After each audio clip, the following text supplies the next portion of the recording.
आकाशवाणी दिल्ली प्रस्तुत करता है विशेष फोन इन कार्यक्रम रेडियो डॉक्टर।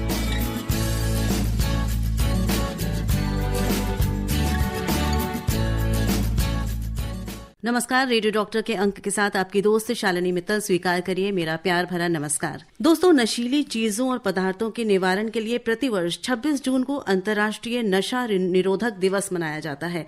नशीली दवाओं के दुरुपयोग और अवैध तस्करी के खिलाफ अंतर्राष्ट्रीय दिवस 2025 की थीम है बाधाओं को तोड़ना, सभी के लिए रोकथाम, उपचार और पुनर्प्राप्ति। इस पर और जानकारी हम आज लेंगे अपने इस कार्यक्रम में। आज ये विशेष अंक जो हम लेकर आए हैं आपके लिए, उसमें हम ड्रग्स अब्यूज पर ज्यादा बात करेंगे और हमारे साथ हमारे 2 रेडियो डॉक्टर आ चुके हैं स्टूडियो में। हम सबसे पहले इनका स्वागत करेंगे। हमारे साथ हैं डॉक्टर विष्णु गुप्ता, आप CMO एट CGHS हैं, department of medicine, Safdarjung hospital, नई दिल्ली में। बहुत बहुत स्वागत है डॉक्टर विष्णु। धन्यवाद।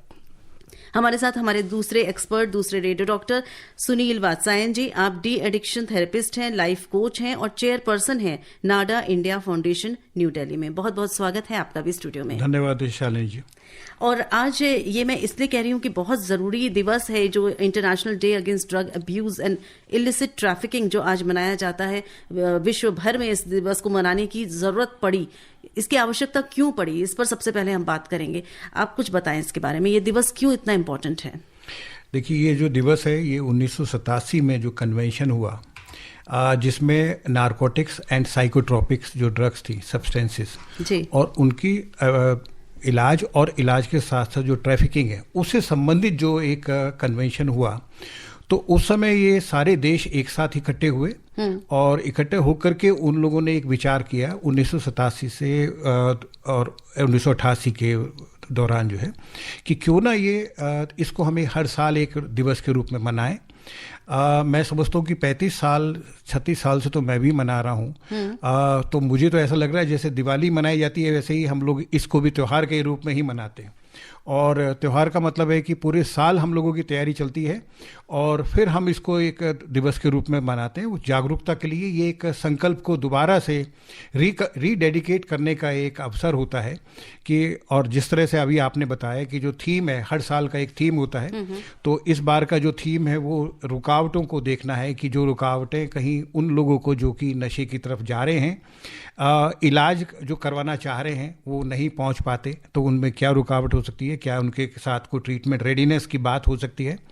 और उसी तरह से प्रिवेंशन पे इन्वेस्टमेंट बहुत कम हो रहा है, चाहे वो सरकार की बात कहें, चाहे अगर हम सिविल सोसाइटी की बात की, क्योंकि समय इतना लंबा हो गया है और ऐसा लगता है कैवर की लड़ाई कहीं रुक तो नहीं गई है, कहीं संभल तो नहीं गई, यानी कि फिर दोबारा से हमें एक आशा होती है कि नहीं, हमें और काम करना है और काम करना है। बिल्कुल सही कहा आपने, कहीं रुकना नहीं है और जो रुकावटें आ रही हैं उनको दूर करना है और अवेयरनेस बढ़ानी है। और अवेयरनेस बढ़ाने के लिए आज इस कार्यक्रम को इस मंच के माध्यम से हम पूरे अपने श्रोता समूह तक पहुंचा रहे हैं। वो एक बहुत बड़ा समूह है, मैं बताना चाहूंगी, जो रेडियो डॉक्टर को सुनता है, हमारे नियमित श्रोता हैं। इसके अलावा ये YouTube पर भी अवेलेबल है हमारा कार्यक्रम, अगर आप चाहें तो उसको पुनः सुन सकते हैं। आकाशवाणी AIR हमारा YouTube चैनल है जहां पर रेडियो डॉक्टर के बहुत सारे एपिसोड्स आपको मिल जाएंगे, आपको जानकारी भरपूर मिलेगी, बस जरूरत है उस जानकारी को उपयोग में लाने की। तो आज जो जानकारी मिलेगी उसको भी आप ध्यान से सुनिएगा। बस कोशिश हमारी यही रहती है कि आपकी जो समस्या है इस जुड़े हुए टॉपिक के साथ वो हमारे साथ आप शेयर करें।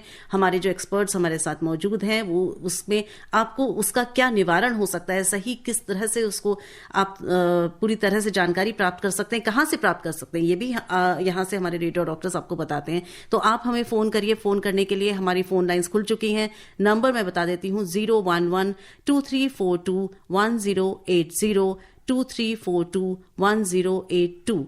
व्हाट्सएप पर आप मैसेज करना चाहें तो 9868107070।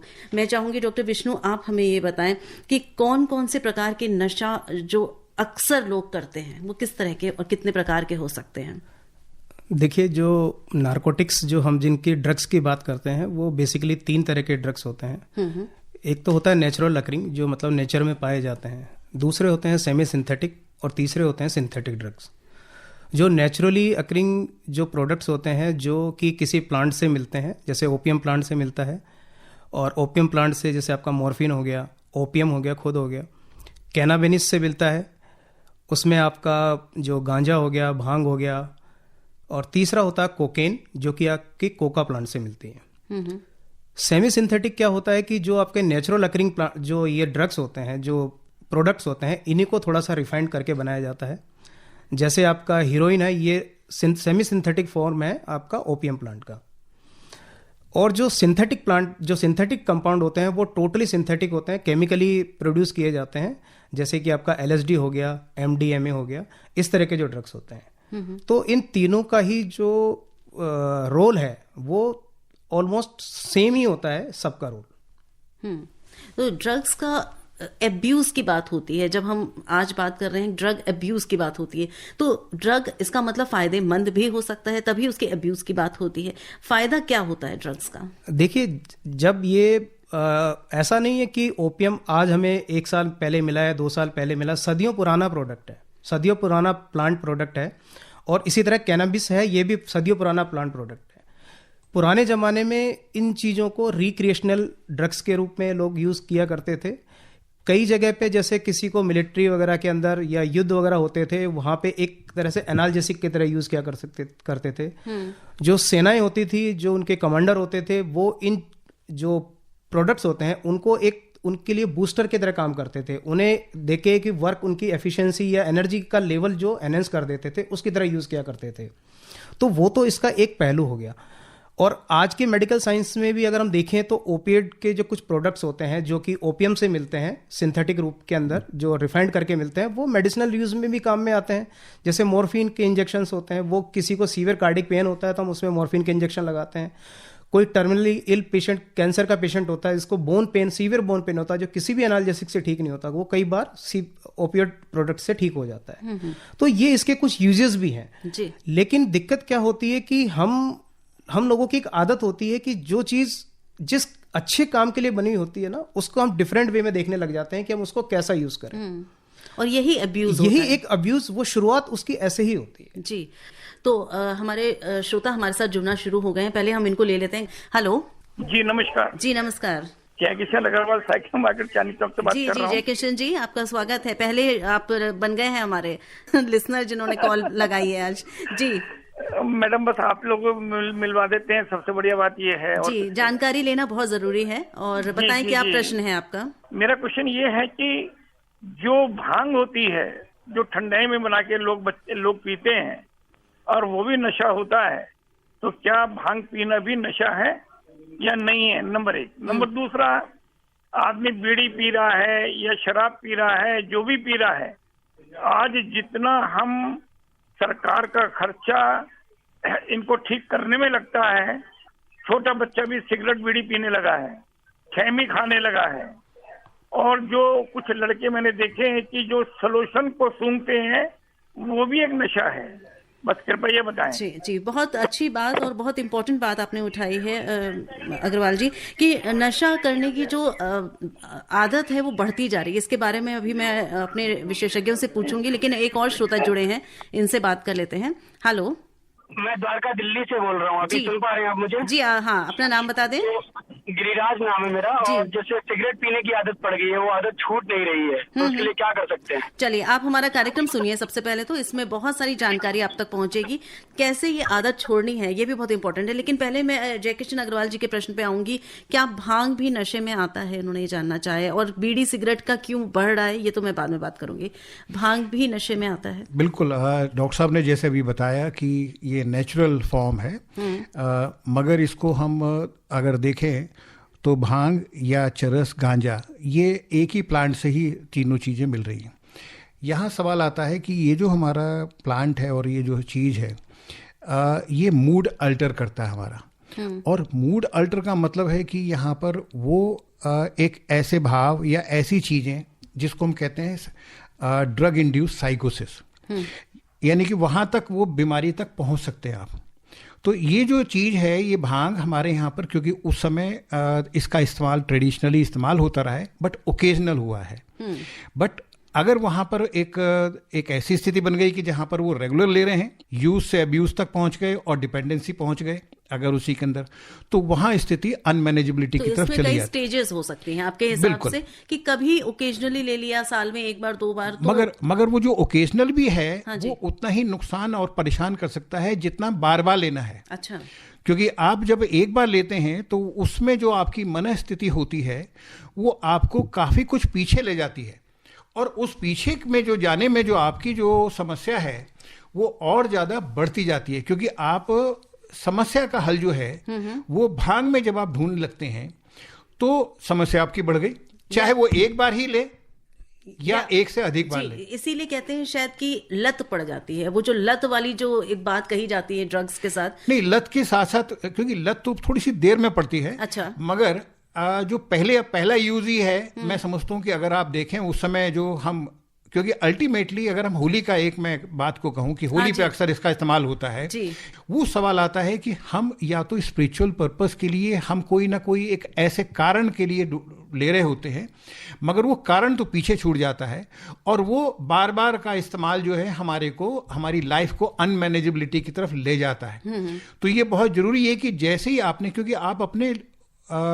कंट्रोल को लूज करना चाहते हैं, एक्चुअल में आप फ्रीली जीना चाहते हैं, तो आपने वो वैसा बिना नशे के नहीं किया। इसका मतलब क्या हुआ कि आपके यहाँ पर माहौल ऐसा नहीं है समाज में कि हर समय अगर आपको कंट्रोल करा जा रहा है, पेरेंटिंग वाला बहुत ज़्यादा कंट्रोल वाला हो रहा है, आपका स्कूल जहाँ हर चीज़ अगर कंट्रोल में आ रही है, तो व्यक्ति अगर खुद अपने को फ्री महसूस नहीं कर रहा है, एक ब्रीदिंग स्पेस नहीं मिल रहा है, तो फिर वो नशे की समस्या यानी कि भांग या कोई ऐसे जितने भी शराब या तंबाकू का इस्तेमाल करता है, जिससे कि मैं उस समय के लिए कम से कम थोड़ी देर के लिए उन संवेदनाओं में खो जाऊं। बिल्कुल सही आपने बोला सुनील जी, कि मैं इसके बाद यही पूछना चाह रही थी कि क्यों ये कारण है, और उन्होंने भी बोला कि अग्रवाल जी ने भी बोला कि धीरे धीरे बढ़ती ही जा रही है आदत। तो क्यों बढ़ती जा रही है? शायद कंट्रोल्ड एटमॉस्फेयर उन्हें फील होता है, या लोग ज्यादा लिबरल होना चाहते हैं। आज का जो युवा है वो खुला रहना चाहता है, या एक इंडिपेंडेंस चाहता है। इसमें एक है ना, जो डिपेंडेंस, एक शब्द होता है टॉलरेंस। तो टॉलरेंस जो है, टॉलरेंस का मतलब यहां पर है कि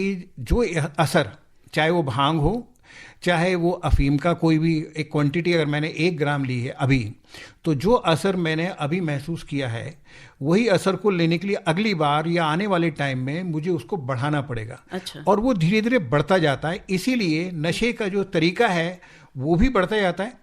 आप देखेंगे कि जो व्यक्ति नशा ले रहा है उसके पास पैसे भी कम होते चले जाते हैं, रुपया पैसा भी कम होता चला जाता है, और उसकी जो टॉलरेंस है वो बढ़ती जाती है। टॉलरेंस का मतलब है उसकी नशे की क्वांटिटी बढ़ती जाती है। चाहे वो शराब की बात कहें, और वो अपने को नॉर्मल पाता है जब वो उतनी क्वांटिटी ले लेता है। इसलिए आपने देखा होगा बहुत सारे लोग कहते हैं कि मैंने तो पूरी बोतल पी ली, चाय और पूरी शराब पी ली, मगर उसके बावजूद भी मैंने गाड़ी सही चला ली। इसका ये मतलब नहीं है कि वो, क्योंकि उन्होंने वो जो 1 पैक जो पीना था जिससे उन्हें वो लगता चेंज आता, वो घर जाके पिएंगे।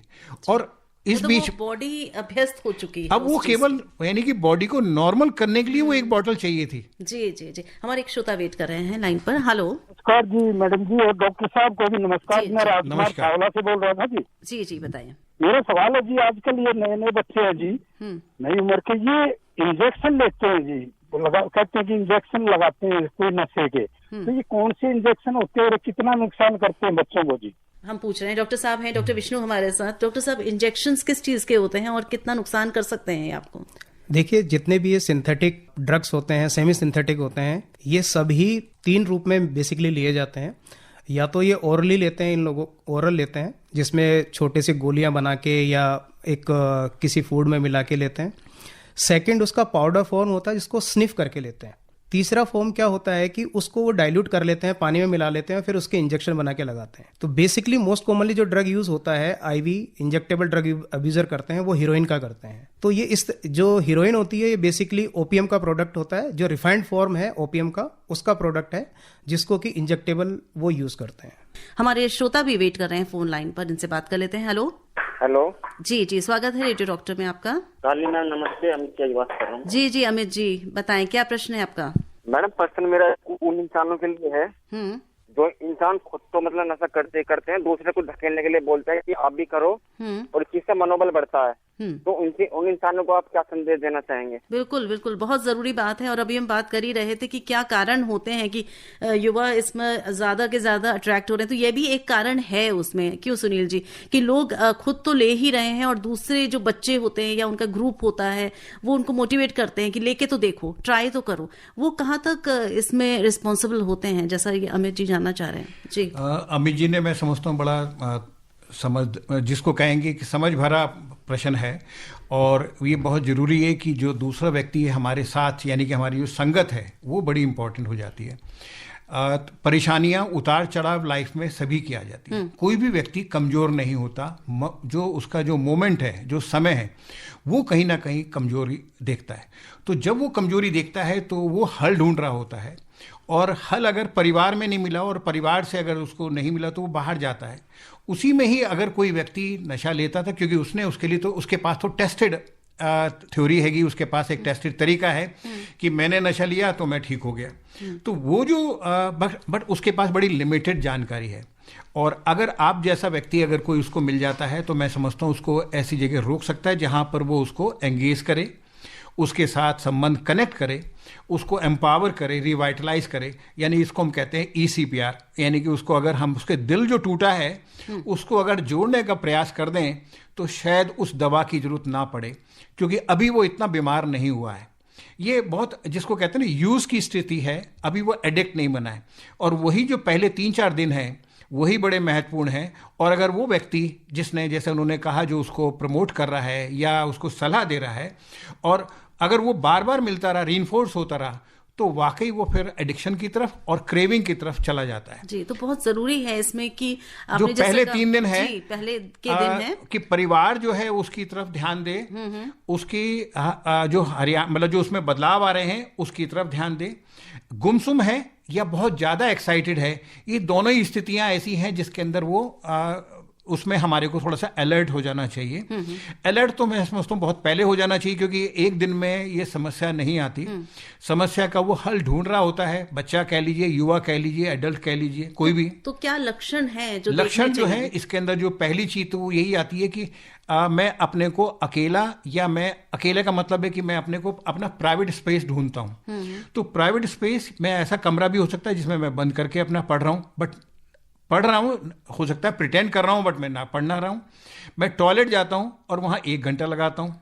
तो वो जो समय है, क्योंकि नशा लेना ये भी अपने में प्रक्रिया है, और नशा लेने के बाद वो जो अपनी स्थिति, जो उनकी डिसओरिएंटेशन हो जाती है, उस स्थिति में वो किसी को दिखाना नहीं चाहता, तो इसलिए वो अपने को अलग कर लेता है।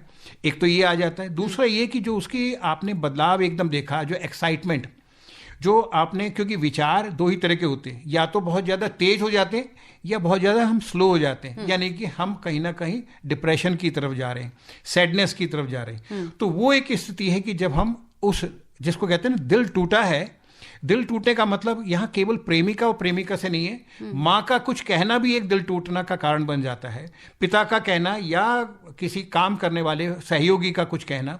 तो वो जो टाइम है कि हम उस दिल को जोड़ सकें, कनेक्ट करके, और वो टाइम फिर उस ड्रग्स से बचा सकते हैं हम उसको। और ऐसे बहुत सारे लोग हैं जिनको बचाया जाता है और बचे भी हैं। इसीलिए हम इस कार्यक्रम को आज कर रहे हैं कि हम इसके जो अब्यूज को क्यों हो रहा है उसके कारणों को ढूंढें, और ना हो उसके लिए हम अपने श्रोताओं को मोटिवेट करें, हमारे जो कार्यक्रम सुन रहे हैं। इसके साथ साथ हम ये भी जानें, जो बहुत जरूरी है, डॉक्टर विष्णु गुप्ता आज हमारे साथ हैं, हम चाहेंगे कि हमारे श्रोता जाने कि ये सिर्फ आपकी मेंटल स्थिति को ही प्रभावित नहीं करता, आपके फिजिकल ऑर्गन्स को, आपको बॉडी को भी बहुत डिस्ट्रॉय कर सकता है। कि अगर कोई ड्रग्स ले रहा है, वो ये नहीं समझ पाता है कि मैं इसको अपनी सिर्फ समस्या से निकलने के लिए ले रहा हूं, लेकिन ये मेरे शरीर को कैसे हार्म पहुंचा रहा है। तो बताएं कि किस तरह से बॉडी पे इम्पैक्ट करता है ड्रग्स। देखिए, मैंने एक लाइन पढ़ी थी कल रात को कि जो व्यक्ति ड्रग लेता है वो कभी बूढ़ा नहीं होता। तो फिर मैंने ये सोचा कि ऐसा क्यों होता है।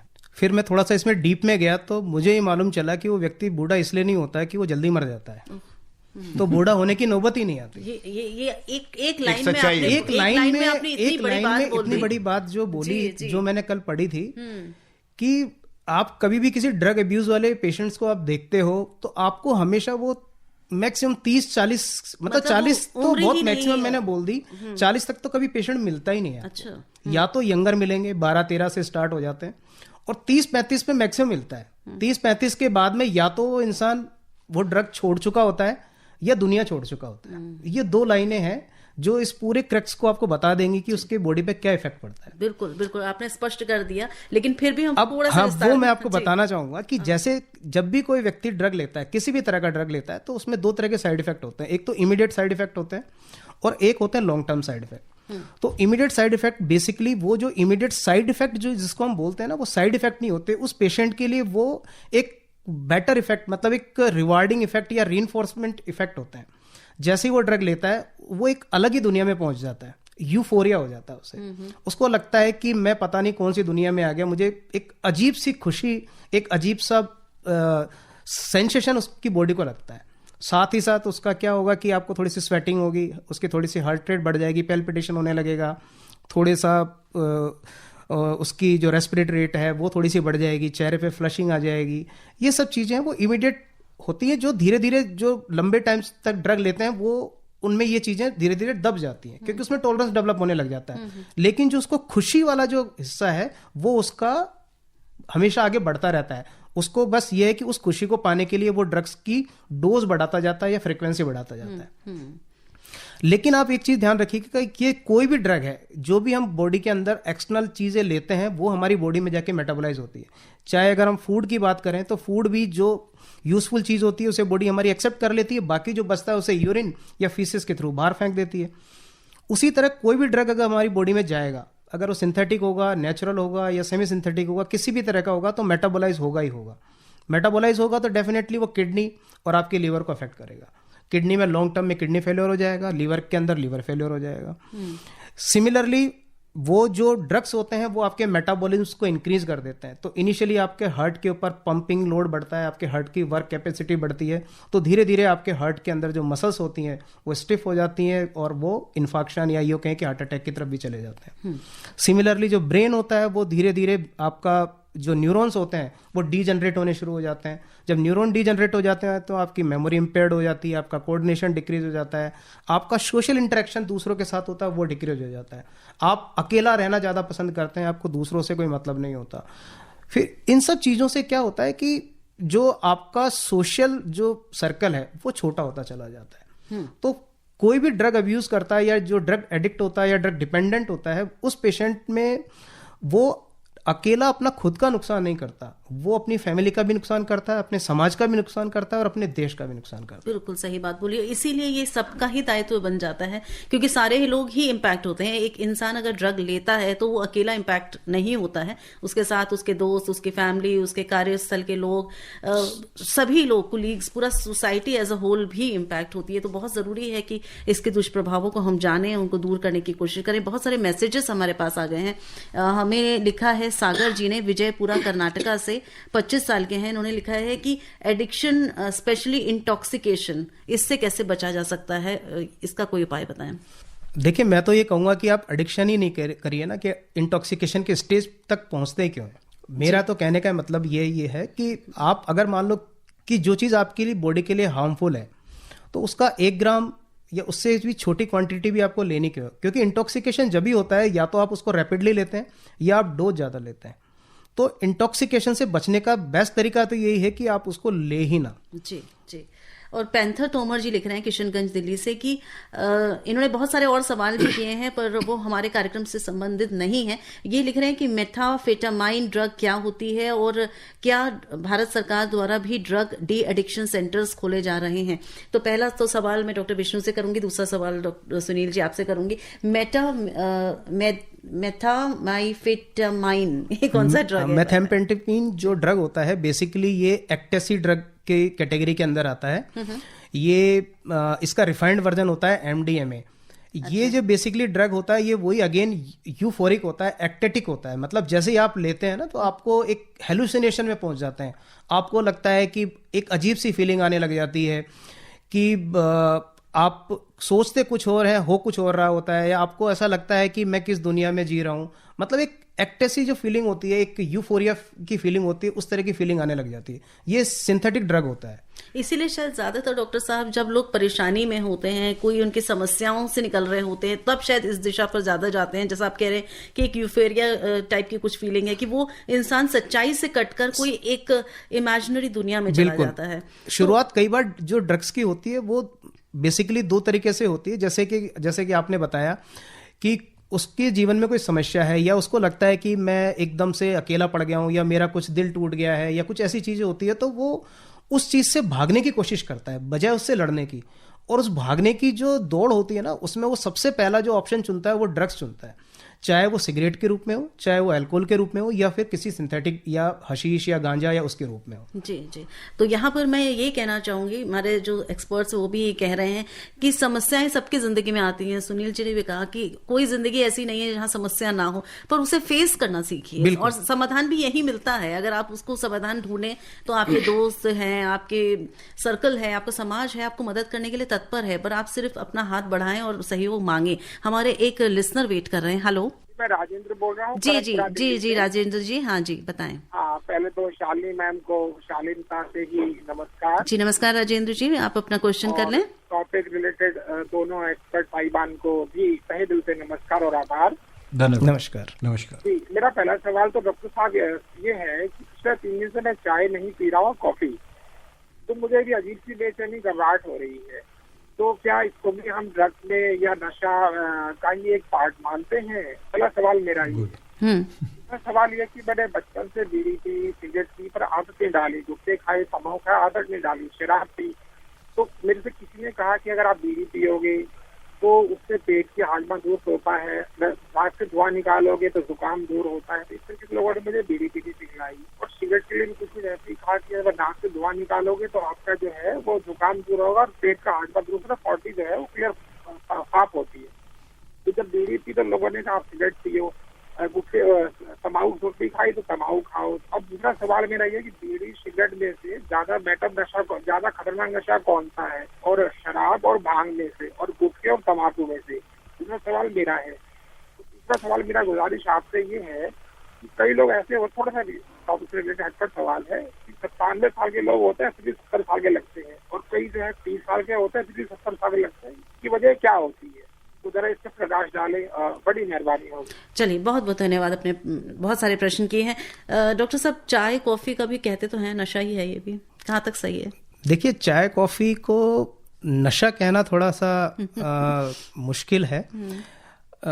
देखा जाए तो चाय और कॉफी दोनों के अंदर कैफीन थोड़ा सा पाया जाता है, और कैफीन थोड़ा सा एनर्जी एनहेंसिंग करता है, मूड एलिवेट करता है, पर वो नशे की कैटेगरी में नहीं आता। तो चाय कॉफी को नशा तो लेकिन कहना, डॉक्टर साहब ये भी सुनते हैं जो कि वो भी एक लिमिट तक पिया जाए। कोई 20-20 कप अगर दिन में पी रहा है तो कहते हैं वो भी नुकसान ही करेगा। अति तो हर चीज की वर्जित है। जी। आप किसी भी चीज की अति करेंगे, आप ज्यादा पानी पिएंगे तो वो भी नुकसान करेगा। लोग कहते हैं 50-30 गिलास पानी पी जाओ, कुछ नहीं होगा, लेकिन ऐसा नहीं है। वो भी किडनी पे भी लोड डालेगा। तो उसी तरह चाय कॉफी भी अगर आप ज्यादा पिएंगे तो कहीं ना कहीं वो आपको अफेक्ट जरूर करेगी। जी।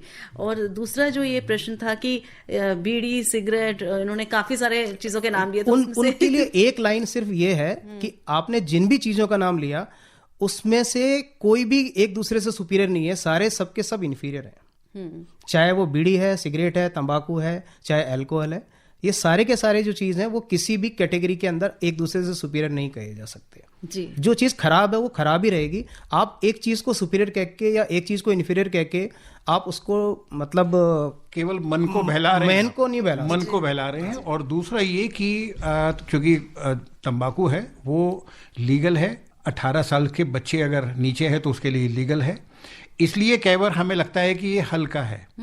और क्योंकि वो इलीगल है, जितनी भी ड्रग्स की बात अभी डॉक्टर साहब ने कहा तो वो सारी की सारी इलीगल है, इलिसिट ड्रग्स कहलाती हैं, तो वो हमें बड़ी लगती हैं क्योंकि उसके पीछे एक पनिशमेंट जुड़ा हुआ है।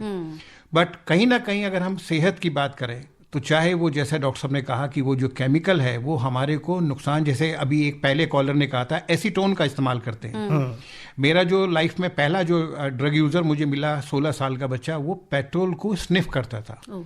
तो अब ये सवाल ये नहीं है कि कौन सा नशा वो ले रहा है, सवाल ये है कि वो बच्चा या व्यक्ति क्या खोज रहा है। जबकि पेट्रोल मतलब ड्रग में भी नहीं आता, ड्रग में भी नहीं, ड्रग एब्यूज में भी नहीं आता, ड्रग एब्यूज। और वो एसीटोन है, जैसे उन्होंने कहा, जो हम नेल पॉलिश के लिए और जो करेक्शन फ्लूइड का इस्तेमाल करते हैं उसको हफिंग के लिए इस्तेमाल करा जाता है, क्योंकि कहीं ना कहीं जो स्ट्रीट चिल्ड्रन है, जो बच्चा है सड़क पर, उसके लिए जो दर्द भरा वहाँ का माहौल है और जो जद्दोजहद है रोज की, उसको लगता है कि मैं अगर ये हफिंग लूँगा और मैं अगर ये एसीटोन लूँगा जो कि आसानी से मिल जाता है उसको और सस्ता होता है, तो नेचुरली अफोर्डेबल भी है, एक्सेसिबल भी है, एक्सेप्टेबल भी है। तो वो तीनों चीज़ों में जहाँ पर ऐसा आ जाता है तो फिर उसको लगता है कि मेरा शायद इससे समस्या, क्योंकि उसकी खाने की समस्या तो है ही सामने। हाँ जी। एक बात और मैं कहूँगा कि केवल समस्याओं के लिए लोग नहीं युवा ले रहे, आज वो फन के लिए भी, पार्टी के लिए भी ले रहे हैं। तो एक कहीं ना कहीं हमारे को कोई सेलिब्रेशन का मतलब होता है एक्साइटमेंट, यानी कि जहाँ मेरी पल्पिटेशन बढ़े तो मुझे लगेगा मैं बहुत ज़्यादा खुश हूँ। अगर मेरी कहीं ना कहीं एक्साइटमेंट यानी कि तेज म्यूजिक बजेगा तो मैं बहुत खुश हूँ। तो जो एक खुशी की जो डेफिनेशन है, जो प्लेजर और हैप्पीनेस में जो फ़र्क कहीं ना कहीं छूटता जा रहा है, तो वो भी एक कारण बन रहे हैं इस तरह के रिस्की बिहेवियर के जाने में। जी जी। तो आज हम बात कर रहे हैं ड्रग्स पर। हमारे साथ दो विशेषज्ञ मौजूद हैं। बहुत सारे मैसेजेस हमारे पास आ गए हैं, हम एक एक करके मैसेजेस लेना शुरू करते हैं। ये हमें लिखकर भेजा है, लिखने वाले हैं आकांक्षा ने लिखा है फरीदाबाद हरियाणा से कि how does drug abuse and illicit trafficking especially impact women and children, and what are the unique challenges they face in recovery and rehabilitation? आपसे जानना चाहूंगी सुनील जी। देखिए, महिला चाहे वो माँ हो, बहन हो, मौसी हो, परिवार का कोई भी अंग हो, तो उसका जो ब्रंट है, जो उसका जो नशे की समस्या का जो सबसे पहला गेटकीपर है, वो माँ ही होती है। और अक्सर क्या होता है कि जो उसका असर है, तो यहाँ पर दो तरह है, या तो परिवार में कोई ले रहा है तो महिला पे असर पड़ रहा है, और अब महिलाओं में भी इसका प्रचलन बढ़ गया है। तो वो जो प्रचलन बढ़ा है उसका भी असर है। अभी डॉक्टर साहब उस बारे में और ज़्यादा अच्छा बताएंगे कि अल्कोहल या ड्रग्स अगर महिला लेती हैं तो उनके मेटाबॉलिज्म पे क्या जल्दी असर होता है या देर से होता है। एक तो ये बात आती है। मगर जो दूसरा सवाल आता है वो ये कि अगर मेरे से अगर पूछें कि मेरे पास 10,000 लोग नशे के इलाज के लिए आए, एक भी बलस जो भी कोई आया तो सबसे पहले महिला पहले आई, क्योंकि उसका असर जो है सबसे पहले उसी पर पड़ रहा है, क्योंकि आपकी इनकम पे फर्क पड़ता है अगर पति ले रहे हैं। दूसरा आता है कि मैंने तो उसी को ही करना है। डोमेस्टिक वायलेंस बहुत बढ़ जाता है जी। और जो डोमेस्टिक वायलेंस बढ़ जाता है आप देखेंगे तो उसके अंदर भी फिर महिला पे ही उसका असर पड़ रहा है। बच्चे हैं, बच्चे पीछे कहीं ना कहीं छूट जाते हैं। तो ये बहुत जरूरी है कि जो भी नशा ले रहा है व्यक्ति, क्योंकि इसलिए नहीं कि नशे में कुछ ऐसा है, बल्कि ऐसा है कि वो परिस्थितियां ऐसी बननी शुरू हो जाती हैं कि जहां पर वो फ्रस्ट्रेशन अगर कहीं निकाल सकता है तो वो महिला पे निकालता है। तो वो जो उसकी वल्नरेबिलिटी है, चाहे वो बच्चों की बात हो, आकांक्षा ने जो बहुत अच्छा प्रश्न करा है, और मैं समझता हूँ कि मैंने ऐसे बहुत सारे परिवारों का इलाज किया है जहाँ नशे वाला व्यक्ति इलाज के लिए तैयार नहीं था। हमारा जो थीम है वो भी यही है, रेडीनेस की बात है। तो क्या करते हैं हम कि जब वो व्यक्ति इलाज के लिए तैयार नहीं होता है तो फिर हम फैमिली के साथ काम करना शुरू कर देते हैं। जैसे जैसे मैं उनके स्ट्रेस, केयर गिवर स्ट्रेस जिसको हम बोलते हैं, जब हम उस पर काम करना शुरू कर देते हैं, फैमिली डिसफंक्शन से फंक्शनल बननी शुरू हो जाती है, तो उसका असर परिवार पे फर्क पड़ने लगता है। यानी कि उस एडिक्ट जो व्यक्ति है वो खुद, क्योंकि कहीं ना कहीं वो मजबूती, इसलिए आपने कई ऐसी न्यूज़ देखी होंगी कि माँ को मार दिया, किस लिए? क्योंकि उसको पैसा चाहिए था नशा लेने के लिए, उसने उसका बहन को मार दिया। तो ये जो है, क्योंकि वो एक सॉफ्ट टारगेट बन जाते हैं महिला और बच्चे जो है, और इसीलिए अक्सर देखा गया है कि अगर कहीं दूर देश से बच्चे जो भाग के आते हैं, उनके पीछे भी कारण देखा गया है कि नशे के, परिवार में नशा होना एक बहुत बड़ा रीज़न बन जाता है। तो जो स्ट्रीट चिल्ड्रन आप देख रहे हैं वो सड़कों पर, और वो भी उनका एक बहुत बड़ा कारण, परिवार में नशा एक कारण बन जाता है। तो फैमिली का भी बहुत बड़ा रोल है, हम शुरू से बात कर रहे हैं। और अगर जो नशा करता है, अगर वो नहीं जाना चाहता या अपना इलाज नहीं कराना चाहता, तो फैमिली कैसे आगे बढ़कर उसका हेल्प कर सकती है? क्या कोई फोन नंबर है, कोई वेबसाइट है जहां से वो कांटेक्ट करे, हेल्प मांगे? देखिए, गवर्नमेंट की जो अपनी, अगर हम मिनिस्ट्री ऑफ सोशल जस्टिस कहें तो उन लोगों ने नशा मुक्त अभियान जैसे शुरू किया है, उसके अंदर खासतौर से देखें ऐसी हेल्पलाइन और ऐसी व्यवस्था की है कि वो लोग जब वहाँ पर पहली बार, क्योंकि पहले तो जानकारी होना बहुत ज़रूरी है, दूसरा ये कि ऐसा मौका ही क्यों आए कि वो व्यक्ति जब पूरा ड्रग यूज़र यानी कि ड्रग यूज़र से ड्रग एडिक्ट बन जाता है, जिसमें तकरीबन 3 से 4 साल लग जाते हैं, वो इतना समय क्यों कर लगे? वही व्यक्ति बहुत जल्दी से पहुंचाया जा सकता है अगर हमारे जागरूक हैं। कई बार क्या होता है कि हम समय इस पर निकाल देते हैं कि मैं कहीं खास रिलीजियस जगह पे जाऊंगा तो उससे शायद ठीक हो जाएगा। कई बार हम ये गलती कर देते हैं कि शादी कर देते हैं कि शायद शादी हो जाएगी, क्योंकि हमें लगता है कि शादी करने से सारी समस्याओं का हल हो जाता है, जबकि वहाँ समस्याएं और बढ़ जाती हैं। तो ऐसे बहुत सारे कारण बनते चले जाते हैं, एनेबलिंग फैक्टर जिसको बोलते हैं, जिसके कारण व्यक्ति नशे की तरफ जिसको कहते हैं रुकावटें बनती चली जाती हैं। और डॉक्टर के पास तब पहुंचना चाहिए था, वहां उस समय नहीं पहुंचे, बल्कि उस समय पहुंचे जब तक समस्या और बढ़ चुकी थी। हम इस पर और बात करेंगे। हमारे एक लिसनर हमसे कुछ पूछना चाहते हैं। हेलो, नमस्कार मैडम जी। नमस्कार जी, मेरा नाम संजीव कुमार है, मैं हरियाणा से बोल रहा हूँ मैडम, गांव फूकनी, हाँ जी, डिस्ट्रिक्ट करनाल है जी। जी जी बिल्कुल, स्वागत है, बताएं क्या पूछना चाहते हैं।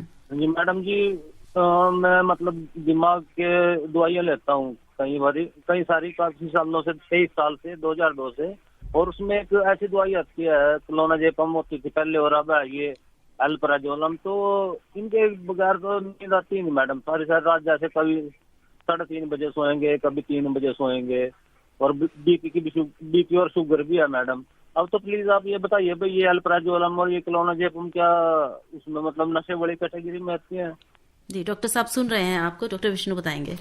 देखिए, ये जो दोनों ड्रग्स आपने बताई, ये बेंजोडाइजेपिन ग्रुप की ड्रग्स हैं और ये भी नशे की कैटेगरी में आती हैं।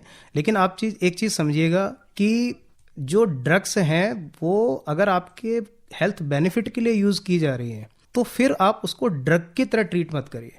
लेकिन अगर आप उसको अब्यूज़ करना शुरू कर देते हैं तो फिर वो आपके लिए ड्रग बन जाता है। लिखियो ये अनोट नहीं लेता हूँ मतलब, मगर बस इसमें मैं ये इतना ही कहूंगा कि आपका जो डॉक्टर साहब ने लिखा है ये भी देख लीजिए कि कब तक के लिए लिखा है और कितनी क्वांटिटी में लिखा है। अगर आप उसका पालन करके कर रहे हैं तो डॉक्टर साहब से मिलें और उसमें रिवाइज करें, उनको सलाह दें कि मेरे को इस पे क्या असर हो रहा है, तो वो शायद उसको रिवीजन कर सकते हैं। जी हाँ जी, संजीव कुमार जी, और कुछ पूछना है आपको? ठीक है जी सर। जी जी, बहुत बहुत धन्यवाद। डॉक्टर साहब कह रहे हैं कि आप अपने डॉक्टर के संपर्क में रहें और जिस तरह से वो आपको एडवाइस करते हैं आप वैसा ही करें।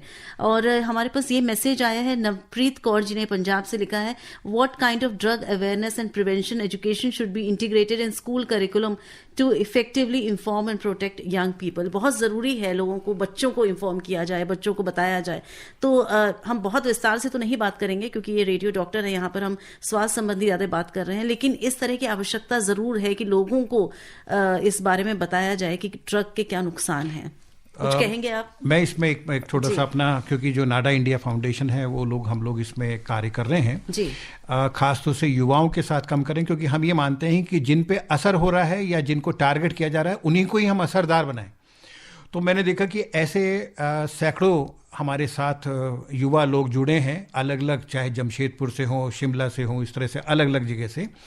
और एक हेल्दी कैंपस का हम लोगों ने कॉन्सेप्ट बनाया है जिसके अंदर ये व्यक्ति खुद एक एप्रिशिएटिव इंक्वायरी करते हैं, यानी कि अपने एरिया में देखते हैं कि हमारा जो कैंपस है वो कितना स्वस्थ है, जिसमें ड्रग भी आती है, अल्कोहल भी आती है, टोबैको भी आती है, यानी कि हम उसको खुद देखें और वो खुद इसमें इन्वॉल्व हों। जब मैंने देखा कि युवा लोग खुद जब इसमें इन्वॉल्व होते हैं तो वो ज़्यादा असरदार होते हैं, क्योंकि ज़्यादा क्रिएटिव होते हैं और ज़्यादा उनकी पहुँच पॉलिसी मेकर्स तक पहुंचने के लिए या अपने प्रिंसिपल तक पहुंचने के लिए वो बहुत ज़रूरी हो जाता है। तो इसलिए करिकुलम में केवल ये एक्स्ट्रा करिकुलर एक्टिविटी ना हो, जो हम पढ़ाई कर रहे हैं उसका हिस्सा होना चाहिए।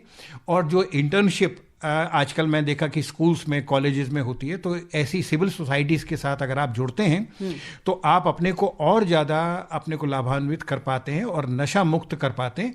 तंबाकू कोटपा एक्ट में बिल्कुल मना है कि उसका बिकना या उसके आसपास का 100 गज की दूरी पे। उसी तरह से नशा किसी भी तरह का अगर बिकता है तो वहाँ का जो कैंपस का जो व्यक्ति है इंचार्ज, मैं समझता हूँ कि वो कहीं ना कहीं जिम्मेदारी उनकी बन जाती है। और चाहे बट अक्सर क्या होता है कि स्कूल में नहीं मिलेगा, बट स्कूल से 500 मीटर की दूरी से थोड़ा सा परे मिल जाता है। चलिए, एक और हमारे लिसनर लाइन पर हैं क्योंकि मैसेजेस भी बहुत सारे हैं तो थोड़ा हमें जल्दी करना पड़ेगा। हेलो। हाँ जी जी जी बताएं। जगजीत सिंह है मेरा नाम। जी आप अपना प्रश्न करें।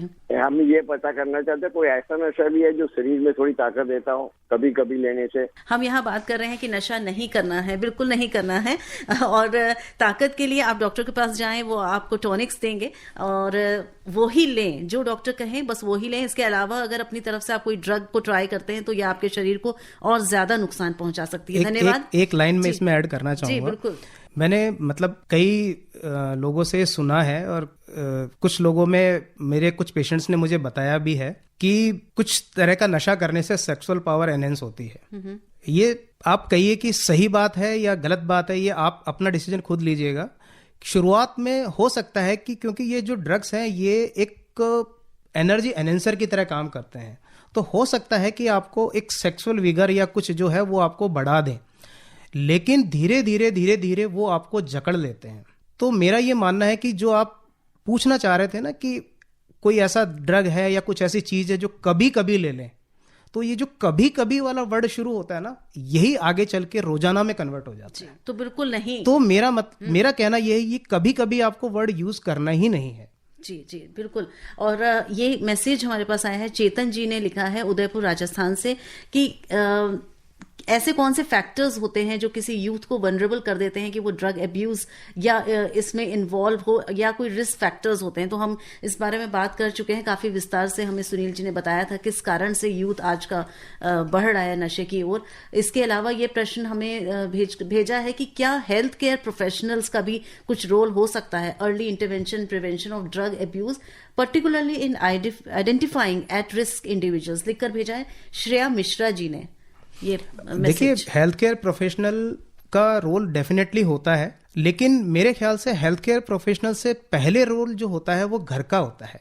जैसा कि डॉक्टर साहब ने सबसे पहले जो चीज बताई थी कि आपके घर में कोई ड्रग ले रहा है, मतलब आप किसी डॉक्टर के पास जाते हैं कि डॉक्टर साहब मेरा बच्चा 2 साल से ड्रग ले रहा है, तो मैं उनसे ये पूछता हूँ कि क्या आपने 2 साल में कुछ ऐसा एबनॉर्मल चीज नोटिस नहीं की आपके घर के अंदर कि आपका बच्चा ड्रग ले रहा है? तो उसने बोला कि डॉक्टर साहब जैसे कि भाई कभी आपका बच्चा घर आया और आपने देखा उसकी आंखें लाल हैं, आपके घर में घुसा, आपसे आई कांटेक्ट नहीं किया, बात नहीं की, चुपचाप अपने कमरे में सीधा जाके बैठ गया, अपना कमरा अंदर से बंद कर लिया, फिर आप जो फैमिली जो डिनर होता है या फैमिली लंच जो आप करते हैं उसमें कभी पार्टिसिपेट नहीं कर रहा, अपना खाना उठाएगा लेके वहां चला जाएगा। आपने देखा कि वो टॉयलेट्स में अपना टाइम ज्यादा बिता रहा है, आप कभी उसके रूम में जाते हैं तो आपके अपने रूम में वो घुसने को अलाउड नहीं करता, आप कभी उसका बैग चेक करना चाहते हैं तो बैग नहीं चेक करने देता, आप उसका मोबाइल खोल के देखना चाहते हैं तो मोबाइल नहीं खोलने देता, वो कहता है कि प्राइवेसी है। तो ये भी तो हो सकता है कि उस प्राइवेसी के नाम पे और कुछ बैकग्राउंड में कुछ चल रहा हो। आपने देखा कि आपका बच्चा आपसे महीने में 1000 रुपए पॉकेट मनी मांगता है, 500 पॉकेट मनी मांगता है, अचानक से उसकी डिमांड होगी कि मुझे रोज के 200-300 रुपए चाहिए या महीने के मुझे ज्यादा चाहिए। तो ये कहीं ना कहीं एक फैक्टर होते हैं जो आपको आइडेंटिफाई करते हैं कि आपके घर में हो सकता है कि कोई ड्रग अब्यूज या ड्रग डिपेंडेंसी डेवलप हो रही हो। जब आपके घर में अगर आप ये चीज पहचान लेंगे तो आप उसको डॉक्टर के पास या जो भी डी एडिक्शन सेंटर है या जो हेल्थ केयर प्रोफेशनल है उसके पास लेके आएंगे। उसके बाद में हेल्थ केयर प्रोफेशनल का रोल शुरू होता है, और हेल्थ केयर प्रोफेशनल का रोल जो होता है वो बेसिकली 2 तरीके से होता है। या तो वो ड्रग्स देगा, ड्रग्स का मतलब मेडिकेशंस, जो उस ड्रग्स के लिए को इस तरह से करती हैं कि जैसे आपने अल्कोहल ली या आपने स्मोक किया तो उससे जो प्लेजरेबल इफेक्ट होता है, जो एक खुशी की सेंसेशन होती है, उसको वो प्रोड्यूस नहीं होने देता। तो इस तरह के ड्रग्स होते हैं कि वो सेंसेशन आपके शरीर में आएंगे ही नहीं, तो आपको लगेगा यार इसको तो लेने का कोई फायदा ही नहीं। अच्छा। दूसरा होता है जो आपको वो काउंसलिंग करता है, एक पीयर ग्रुप से मिलाता है कि भाई ये आपका एक अल्कोहल एनोनिमस ग्रुप है या इस तरह का जो स्मोकर ग्रुप्स है, इसमें आपको इंट्रोड्यूस करता है, वो बताता है। क्योंकि आप जब तक अपने एक्सपीरियंस एक दूसरे के साथ शेयर नहीं करेंगे, आपको पता कैसे चलेगा कि उसको उससे कितना फायदा हुआ। जब आपने ड्रग पहली बार ली तो उसने भी तो आपको शेयर किया था कि यार मैंने ये ले रहा हूं, मेरी प्रॉब्लम सॉल्व हो गई, और आपने उसको रिपीटेडली रीइंफोर्स करके आपने इसको रेगुलरली शुरू किया और आप ड्रग अब्यूजर बन गए। तो आपका जो दूसरा ग्रुप है वो ऐसा ग्रुप होगा जो आपको ये बताएगा कि ये जो चीजें लेते हैं इनसे हमारी बॉडी पे क्या इफेक्ट पड़ता है, हमारे इमोशंस कैसे इफेक्ट होते हैं, हमारी फैमिली कैसे इफेक्ट होती है। तो आप उस ग्रुप में जाइए। तो हेल्थ केयर प्रोफेशनल एक ब्रिज की तरह काम करता है, वो आपको डिटॉक्सिफाई भी करता है, एक उस ब्रिज तक भी लेके जाता है जो आपको उस पीयर ग्रुप में लेके जाता है जो लोग उससे उभरने की कोशिश कर रहे हैं। जी, बहुत अच्छी बात ये, और उस तरह के ग्रुप्स में शामिल होने की कोशिश करिए। और राशिद खान जी लिख रहे हैं मेरठ से कि मैं मैम स्मोकिंग करता हूं और वो भी ओवर लिमिट करता हूं, डॉक्टर साहब क्या सॉल्यूशन देंगे? मुझे लगता है इनको खुद पता है इनकी समस्या, तो क्या कहने? देखिए, ओवर लिमिट और लिमिट तो कुछ होता ही नहीं है। सबसे पहले तो स्मोकिंग जो क्विट करने के लिए मतलब जो मेथड्स होते हैं वो ये है कि आप पहले एक डेट डिसाइड कीजिए कि मुझे क्विट करना है, चाहे वो आज से 7 दिन बाद, 10 दिन बाद, 15 दिन बाद की हो। उस डेट से पहले का जो टाइम होता है उसमें कुछ निकोटिन रिप्लेसमेंट पैचेज आते हैं, कुछ गम्स आती हैं, कुछ स्प्रे भी आते हैं, इनहेलेंट भी आते हैं, उनको आप यूज़ कर सकते हैं। कुछ ड्रग्स भी हैं, नई ड्रग्स भी इंट्रोड्यूस हुई है मार्केट के अंदर, आप उन्हें भी यूज़ कर सकते हैं। बेसिकली क्या, जैसे निकोटिन रिप्लेसमेंट जो पैचेज या गम्स होती हैं वो आपके शरीर में थोड़ा थोड़ा निकोटिन जाने देती है और आपके में जो क्रेविंग होती है उसको प्रोड्यूस नहीं होने देती। तो उनका रीज़न तरीका यही होता है कि वो जो क्रेविंग होती है आपकी, जो एक कि भाई मुझे अब पीना ही है, खाना खाया मुझे एक सिगरेट तो फूंकनी है, या मैं यहाँ से निकल रहा हूँ और इस रास्ते में मुझे थड़ी पड़ती है, यहाँ से मुझे एक सिगरेट लेके पीनी है, तो उस क्रेविंग को धीरे धीरे कम करते हैं। तो इस तरह से ये तरीका मगर ये भी ध्यान रखा जाए कि कई बार वो रिप्लेसमेंट थेरेपी में उसका भी वो एडिक्ट बन जाते हैं, तो यहाँ पर भी डॉक्टर का और मेडिकेशन का, प्रिस्क्रिप्शन का बहुत जरूरी ध्यान रखना जरूरी है। ओवर द काउंटर यूज मतलब ना करा जाए कि जब और जैसा भी मुझे मिला और दवाई को अब्यूज करने लगे। किसी ना किसी एक एडवाइजर या डॉक्टर या थेरेपिस्ट के उसमें टच में जरूर रहना, उसके सुपरविजन में ही ये काम करना है। और ऐसी क्विट हेल्पलाइंस भी अवेलेबल हैंगी और ऐसे क्लिनिक्स भी हैंगे, खासतौर से जितने भी डेंटल हॉस्पिटल्स हैं, आप वहाँ देखेंगे कि टोबैको क्विट अभी बल्कि सरकार को, हमारे को एक ग्लोबल एक वो भी मिला है, अवार्ड भी मिला है मिनिस्ट्री ऑफ हेल्थ को इसी काम के लिए, टोबैको क्विटिंग प्रोग्राम के लिए। जी, और मैं अपने श्रोताओं को बताना चाहूंगी कि हेल्पलाइन भी है, जिस हेल्पलाइन पर आप जुड़ सकते हैं। डी एडिक्शन सेंटर्स के बारे में बात हो सकती है। 14446 ये नंबर है, 14446। और इसके अलावा नशा मुक्त भारत की एक वेबसाइट है जो भारत सरकार की, उस पर भी आप लॉग इन कर सकते हैं, बहुत सारी जानकारी आपको यहाँ से मिल सकती है। ज्योति हमें लिख रही है विजयपुरा कर्नाटका से कि इंटॉक्सिकेशन जब हो जाता है तो उसको किस तरह से इमीडिएटली क्या दवाई दी जा सकती है, ये डॉक्टर्स हेल्प कर सकते हैं। और इसके अलावा हमें लिखकर भेजा है, ये एक बहुत अच्छी बात लिखी है नरदेव सिंह चौहान जी ने कोटद्वार उत्तराखंड से। इन्होंने सिर्फ लिखा है कि कार्यक्रम में उन्हें पसंद आया, बहुत सारी जानकारी मिली, सबसे पहले इस विषय को लाने के लिए धन्यवाद। और नशे के कारण मैंने कई परिवारों को बर्बाद होते देखा है, इसका खामियाजा पत्नी और बच्चे भुगतते हैं। इससे परिवार वालों को जो नुकसान होता है, वो डॉक्टर साहब ने जो सलाह दी है वो हमारे बहुत काम आ रही है। तो आपको धन्यवाद दे रहे हैं हमारे श्रोता। एक राजकुमार जी लिख रहे हैं नोएडा से कि क्या खसखस और पोस्ता भी ड्रग की कैटेगरी में आता है? डॉक्टर साहब, डोडा पोस्ट जो है वो तो ड्रग की कैटेगरी में आता है, अफीम का प्रोडक्ट होता है और वो इलीगल है कि उसके अगर आपका पोजीशन होता है तो आप उसमें गिरफ्तार हो सकते, प्रोसिक्यूट भी। जी, और रणधीर गुप्ता बबीता रानी, खसखस नहीं आती, खसखस नहीं आता है जी। रणधीर गुप्ता और बबीता रानी गुप्ता हमको लिख रहे हैं कि आजकल बाजार में एनर्जी ड्रिंक भी बिक रहा है, मतलब लोगों की क्यूरियोसिटी है, बहुत अच्छी बात है, हम जानना चाहते हैं इस बारे में। तो क्या ये भी नुकसान करता है? ये सबसे बड़ा ये नुकसान ये करता है कि एक एनर्जी ड्रिंक आपकी 25 कप के बराबर कॉफी के उसमें कैफीन होती है, तो आपको लगता है एक रश होता है जो डॉक्टर साहब ने अभी जैसे बताया, और धीरे धीरे आप उसके एडिक्ट बन जाते हैं। तो ये एक गेटवे ड्रग है, यानी कि आप लीगली जो चीज़ अवेलेबल है पहले आप उसको एनर्जी ड्रिंक के रूप में लेते हैं। कैफीन है, क्योंकि कैफीन सीधा एडिक्टिव है, इसमें कोई दो राय नहीं, बस इतना ही फर्क है कि ये एक्सेप्टेबल है और अफोर्डेबल है और अवेलेबल भी है। और क्योंकि हम लोग भी पीते हैं तो कई बार हम मान लेते हैं कि वो एडिक्टिव नहीं है, मगर कहीं ना कहीं तो हमें विचार आता ही है कि यार आज हम मिस कर रहे हैं उसको। जी, तो बहुत सारी बातें आज के कार्यक्रम में मुझे लगता है हम समेटने की कोशिश कर रहे थे, लेकिन बातें ज़्यादा हैं, समय कम है और अब समय हो गया है कि हमें कार्यक्रम को समेटना पड़ेगा। एक अगला मैसेज जो है, बस मैं नाम ले लेती हूँ, ललित भाटिया जी ने लिखा है कि हम कैसे पहचान सकते हैं कि कोई ड्रग एडिक्ट है। तो बहुत सारी बातें अगर इस कार्यक्रम के माध्यम से आपने सुनी हो, हमारा कार्यक्रम सुना हो, तो आप जान जाएंगे कि ये कैसे हो सकता है, क्योंकि हमने लक्षणों पर भी बात की थी। तो अब इतना ही समय है कि हम अपने जो आज की विशेषज्ञ उनको धन्यवाद दें। हमारे साथ रहे doctor Vishnu Gupta, CMO at CGHS and department of medicine, Safdarjung hospital, New Delhi, और साथ में थे सुनील वात्सायन, आप एडिक्शन थेरेपिस्ट हैं, लाइफ कोच हैं, चेयरपर्सन हैं NADA India foundation New Delhi के। बहुत बहुत धन्यवाद, दोनों ने समय निकाला, आप यहाँ आए हैं। आपका भी बहुत बहुत धन्यवाद और आज के दिन शुभ हो। बहुत तो सभी श्रोताओं को भी मेरा नमस्कार। अभी आप आकाशवाणी दिल्ली से विशेष फोन इन कार्यक्रम रेडियो डॉक्टर सुन रहे थे। कार्यक्रम की प्रस्तुतकर्ता थी शालिनी मित्तल।